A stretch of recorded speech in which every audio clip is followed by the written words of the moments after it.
प्रदेश के अंदर की हैं और 1,60,000 भर्तियां वे हैं जो पिछली सरकार की बदनीयती के कारण भरे नहीं जा चुके थे। और पिछली सरकार किसकी है, मुझे लगता है आपसे ज्यादा कोई नहीं जानता है। 2012 से 17 के बीच में जो लोग सत्ता में प्रदेश में थे, उत्तर प्रदेश पुलिस बल में 1,56,000 पुलिस की भर्ती अब तक पूरी हो चुकी। वे सभी लोग कार्य कर रहे हैं, जिनमें 22,700 से अधिक तो केवल महिला है।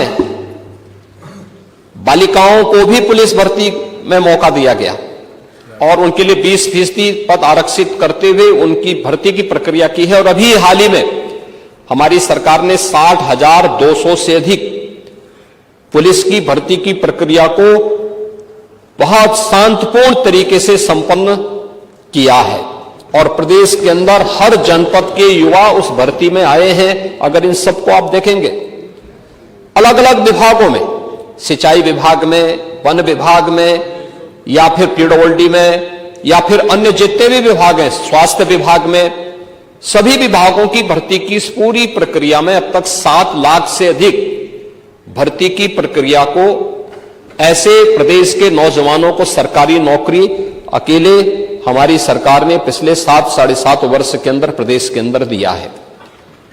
और किसी भी भर्ती की प्रक्रिया में, भर्ती की प्रक्रिया, उसकी पारदर्शिता, उसकी ईमानदारी पर कोई प्रश्न नहीं खड़ा कर सकता है। 69,000 शिक्षकों की भर्ती के बारे में एक बात बार बार आती है, जिसकी चर्चा यहां पे कल श्री संग्राम सिंह यादव जी भी कर रहे थे और अभी श्री पूजा जी भी कर रही थी। मैं बड़ी विनम्रता के साथ कहूंगा, 69,000 शिक्षकों की भर्ती में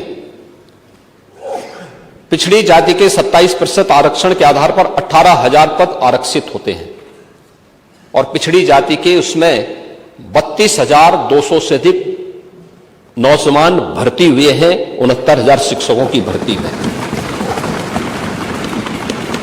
अनुसूचित जाति 21% आरक्षित, उनके लिए जो आरक्षण की सीमा 21% है और 21% में 12,000 पद उनके लिए आरक्षित होते हैं, लेकिन भर्ती हुई है 14,000 से अधिक। ये चीजें क्या दिखाती है कि अपनी योग्यता और मेरिट से जो लोग आगे बढ़े हैं उन्हें जनरल कैटेगरी में लेकर के वहां का लाभ दिया गया है।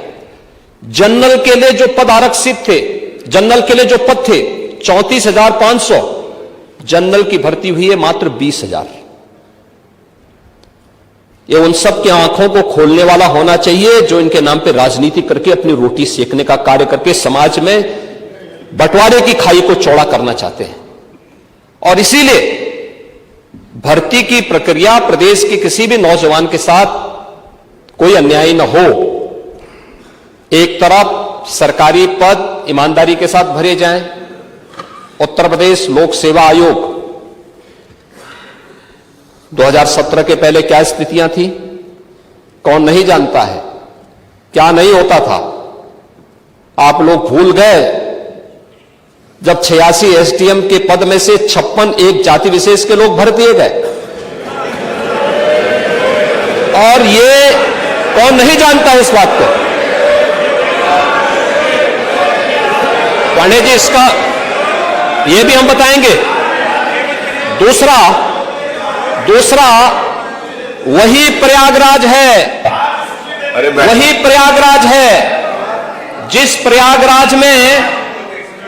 प्रयागराज में पब्लिक सर्विस कमीशन के कार्यालय में महीनों तक यूपी के नौजवान धरना दिए थे और एक अयोग्य व्यक्ति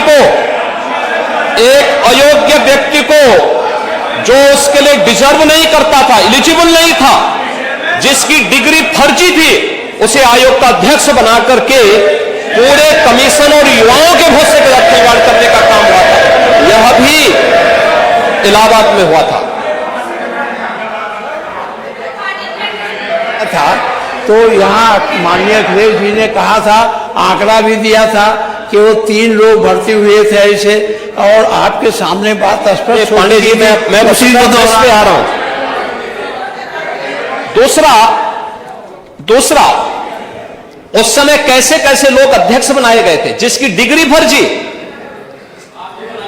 जो स्वयं एक लेक्चरर होने के लिए एलिजिबल नहीं था, high school 3rd division, intermediate 3rd division, graduation 3rd division, फर्जी पीएचडी की डिग्री, और वह Uttar Pradesh public service commission का अध्यक्ष बन गया था। और ये लोग उसको लेकर ढूंढते थे, घूमते थे, और उसको जब मौका मिला उसने मारी तबाही, पूरे युवाओं के साथ खिलवाड़ किया था। ये कौन नहीं जानता है। और यही